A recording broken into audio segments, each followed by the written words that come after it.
Hello everyone, my name is Thane Tate. I am a glassmaker of 32 years. I was born in Canada actually, Halifax, Nova Scotia, grew up in Edmonton, Alberta, single child with my mother, and we moved around a lot, dirt poor. But boy, did she work hard, and we would move and move and move as circumstances arose. From in Edmonton, Alberta until 10 years old, and then moved to Victoria, British Columbia. Lived there for 4 years.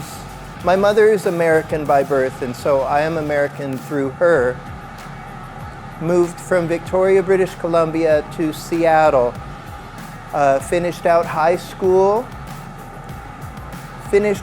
at 17, joined the Army young with my mother's signature. That was a short-lived journey, a wonderful experience, but I got out right away for flat feet. Honorable discharge, flat feet. I was too young and not yet established in what equals hard work in the pursuit of growth. Out of the Army, we were then living in Tucson, Arizona, my mother and I, where I found glass at 18 years old, and the short of it is I never left.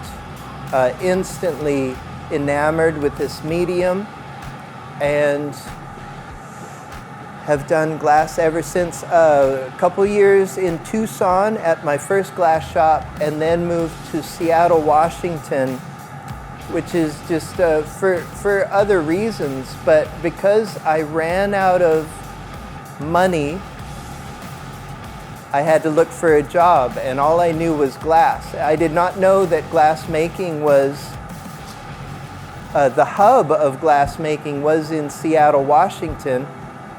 And there I began.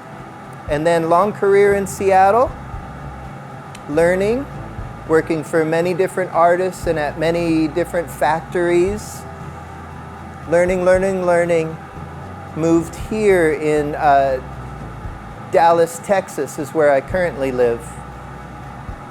A long-term glass shop called Mars Art, which is no longer a thing.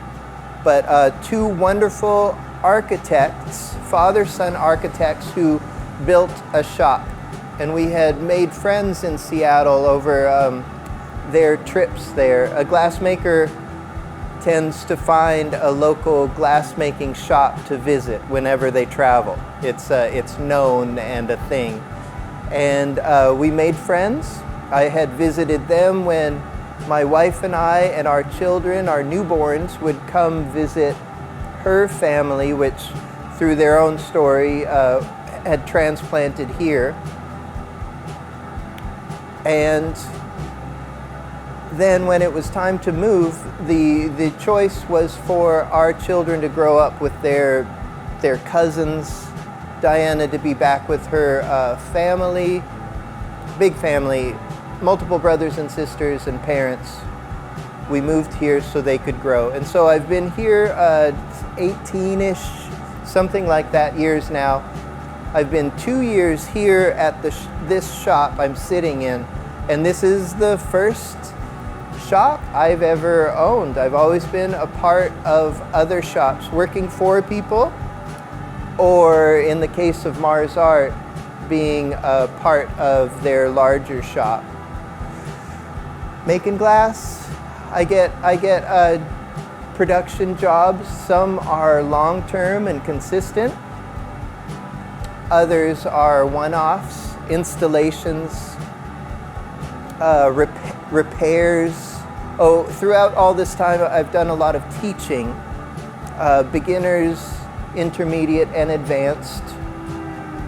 I'm a very good glass maker at this stage in my life, and can teach well. And so that's fun, and here I am. Why this medium? I don't No, but it perfectly fits my personality and drive. As a young person, I knew I was artistically inclined. You dabble in other things. I've painted and drawn, and I think it's a bent towards doing something that is creative, and then specifically me and many others working with your hands to do and make out of something. I have dabbled in many mediums, but I'm so blessed to have found glass, and it was just instantly a pull. When I mentioned that in Tucson, I saw glass in person for the first time,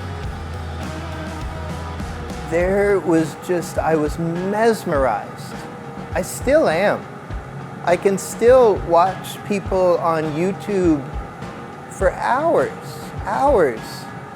Even if I may skip a little bit if they're not like as proficient as I am, but I'm still enraptured visually with the medium and where it can go. It is infinite in its potential. The historic aspect of it is very attractive.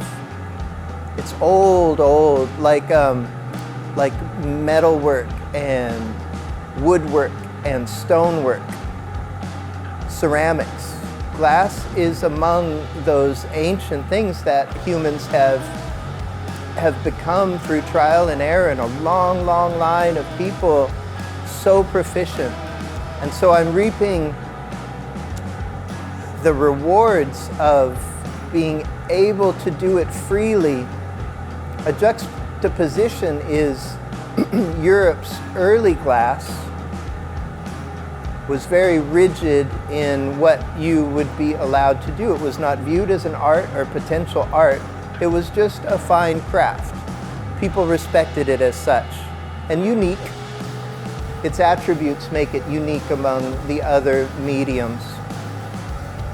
But this freedom pure freedom to explore and make a shape that you've never seen before. If you understand the material, you imagine how it would go at whatever level your understanding is. You imagine and you try and you learn what glass does under what circumstances.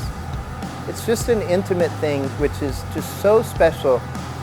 And I know that many crafts people and artists in other mediums experience that. It is common in music, and there's art in engineering and mechanics and stuff. People just being brilliant to do something that they were not taught, but they understand their field and then do something.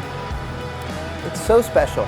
It's so special, and I've had that just a million times in my career. I get to sometimes make tools to facilitate a thing that I do. Glass for me is just the absolute best, and to have found it young, blessed beyond my comprehension. It's kind of an interesting story. My first recollection of seeing glass was less than 10 years old, and I speculate that it was probably Mr. Rogers' neighborhood, and he went to a glassmaker, and there's this image that is still burnt into my brain, perhaps inaccurately, but the essence of it is there's this move where you turn the pipe and blow, and up in the air is this orange, glowing, moving thing, and I couldn't even understand really what I was seeing. In glass making, we are manipulating molten, gooey glass. It is fluid, and it moves and stretches in a very unique and strange way. So that's my first memory.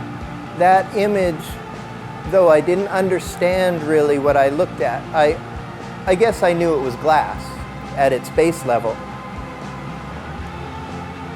Many years later, it stuck with me throughout my growth until I was 18. And then on impulse, one day in art class in community college in Tucson, Arizona, I asked my teacher if he knew of a glass shop. And there was one. Philibom glass shop, glass studio and gallery, something like that to be accurate. But Philibom, an old school glassmaker, one of the first in America when one historically looks at the resurgence of glass in America. There are early factories, but as I mentioned before, it's limited in what you're even allowed to do or explore. Factory glass, though there are fundamentals that correlate, absolutely, but the freedom to make whatever you want out of that bubble of glass. Tom Philibom was one of a handful that are historically known to have decided to build themselves a shop and learn through trial and error. So there he was. I showed up one day and sat and watched all day long. I came in the next day, sat and watched all day long. Then it was the weekend, and I said, what are you guys doing tomorrow? Are you making glass? And he said, no, tomorrow we shut the shop down, but we're charging the furnace and cleaning the shop and preparing for the next week. I showed up at 5 the next morning to see and be a part of it. And that extra step of a young kid to wake up early and show up. So he showed me what he did and he hired me. And I was the little shop sweeper upper charge guy. That's the bottom rung in a career. And there I was. And then, so I did that. Was there during the week when they made the studio's production work and began. They just taught me. Tom Philibom and his studio workers, some exceptionally talented. And then on Saturdays, his people got to make their own stuff. And that's a common thing. A shop owner, you have workers and you pay them, and then a perk is they get free time or some conversation about a split of effort to time. Saturdays were theirs. So when I'd come in on Saturday, we would do their work, which was brand new color designs, different shapes that I had never seen before. And I worked there a couple years. I am ashamed to say that in my youth, I became lackadaisical and slack in my responsibilities. And he's a great, kind man and just gave me my notice when I made a big mistake. And that's what facilitated me deciding to move from Tucson, and what was I going to do. And a waypoint was Seattle. And then because of my current wife, we're high school best friends. I was in love with her in high school, as the story goes. Met up again in Seattle. I stopped looking for a job, and whatever amount of money I had saved up to facilitate the time it took to find a new job, I had dreams of going in the fisheries up in Alaska and making a boatload of money, couple months, and then in my youth, the end goal was the Caribbean somewhere. I was going to open a VHS store, like scuba gear VHS in the Caribbean with my huge amounts of money from working the fisheries. So that was my plan.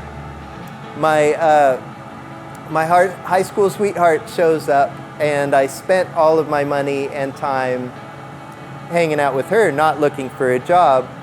It came crunch time, and then the only job I knew was glass. I didn't know Seattle was the hub of glass making in America. It's only grown since then. The industry has just grown and grown and grown and grown and grown. But so there it was, and I just found a glass job, and that led to another and another and another and another, and a long career in Seattle as I worked for factories and artists, learning, growing in skill and in the hierarchy of the glass making team, becoming more competent. There it is, yeah. Ups and downs of a career in glass making. Work that pays the bills, that's always been a struggle. Very few people get rich in this medium, but some do. But the upside is it's fulfilling all along the way. Some glassmakers have a job, some other job that pays their bills, and they blow glass as often as they're able. It's just fulfilling in that way. Many people work at many different jobs during a week. It's not often that you have one job for 40 hours a week. At different times of the year, there would be an ebb and a flow. Too much work, too little work. Too much work, too little work. But I would be working at 3 to 5, sometimes on a weird week, 7 different glass shops in a work week. And for some time you can cycle that. Huge positive in that you're going all over and meeting different friends and working with different friends regularly. But the negative that I can think of was shop drama, the community, and blah. Yeah, you know, but that's only such a small percent of all of the joy of my career and my great friends. The polar opposite of that question is the greatest experiences of my life are facilitated through the glass, making things with friends, epic collaborations, some travel, teaching, striking upon something, someone teaches me, just the best. So fulfilling. Yeah. Breaking glass, that can be hard for some, but my philosophy of glass making, which extrapolates to life itself, is how valuable the failure is to correct, to understand what you did wrong, and in the future, perhaps not, or perhaps you do it a few more times, but you get ingrained and I still lose pieces. The example that you'll probably see in this video, I lost that one. And you assess, you would hope in general, and it's probably true for the most part, that my mistakes nowadays are more and more subtle and finer. And even if they still ruin the piece, I'm getting to where a minimal mistake matters. And that's a good thing, because my moves are getting more and more refined. Yeah, so there's a joy to that. But yeah, the breakage of things, and you just have to assess, what did you do well, what did you do wrong, in anticipation of trying it again. And then that works in life, not just glass making.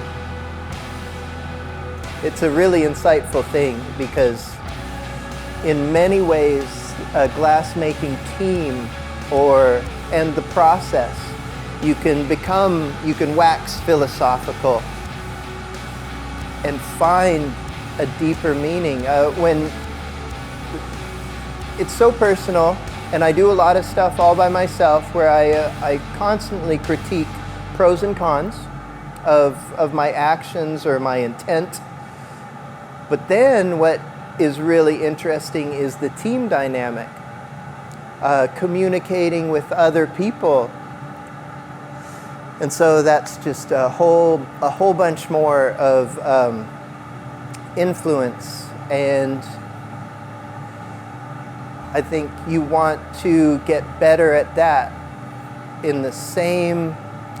with the same drive and intent as one would want to get better at their chosen medium. If it is a team venture, communication is so vital. We've all had jobs where they were ruined by someone horrible, great jobs that we loved, and then we've had really crappy jobs that we would go, oh, well, they're there. My friend, 3 great people, and so I go to this crappy job only because my good friends also work there. I have never almost quit. Never. It's too deep in me.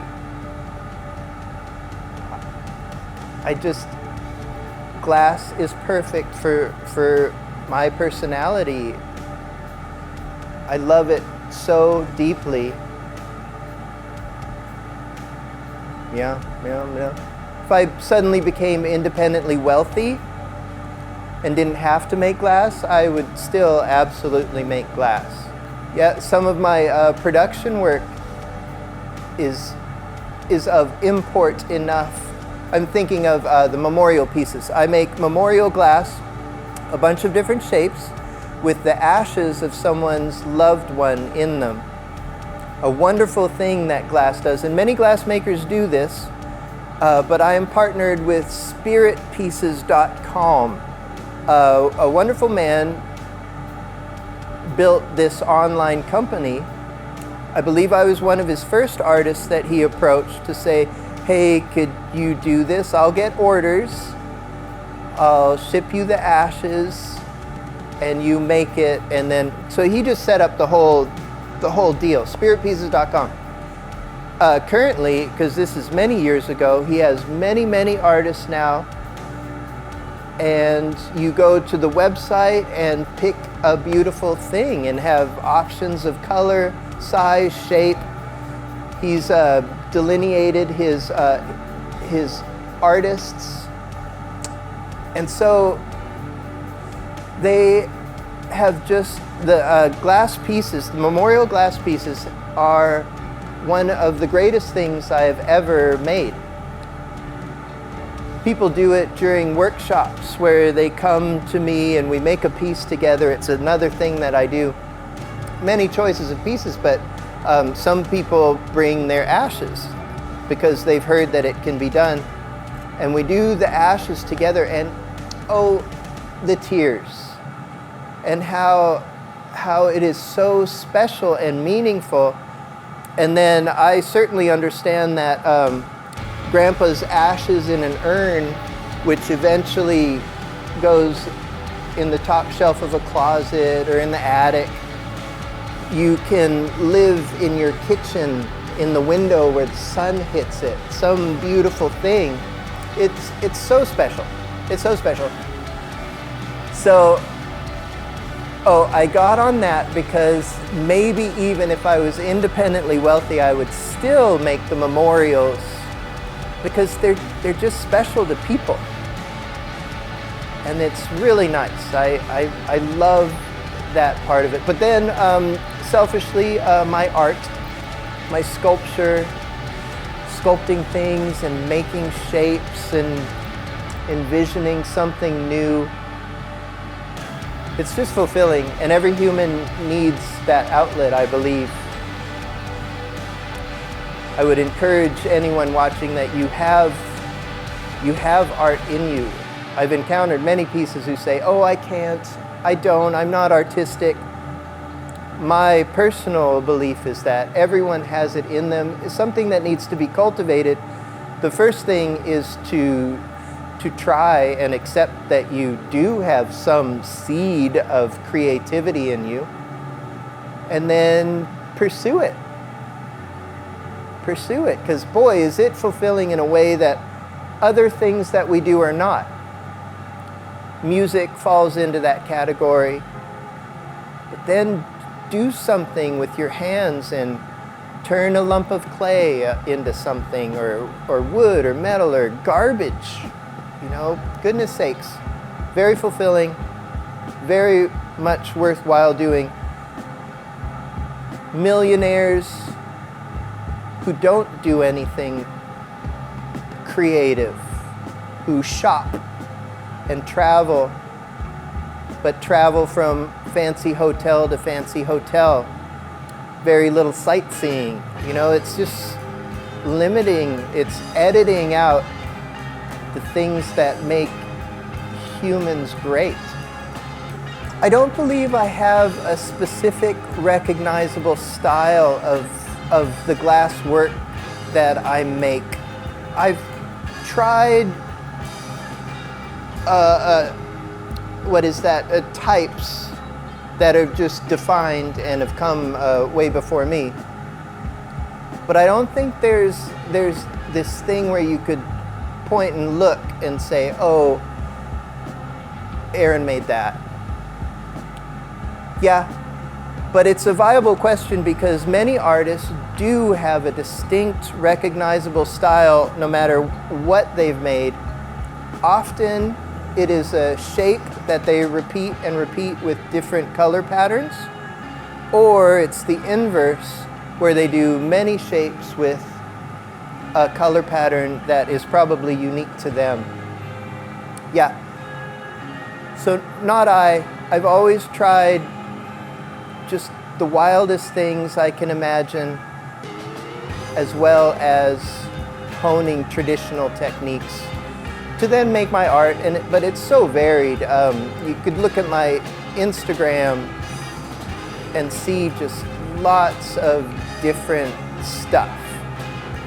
Not that they're all within a family of like a type of glass, which is distinctly me. I would just wish to be remembered fondly that my interaction with others was positive.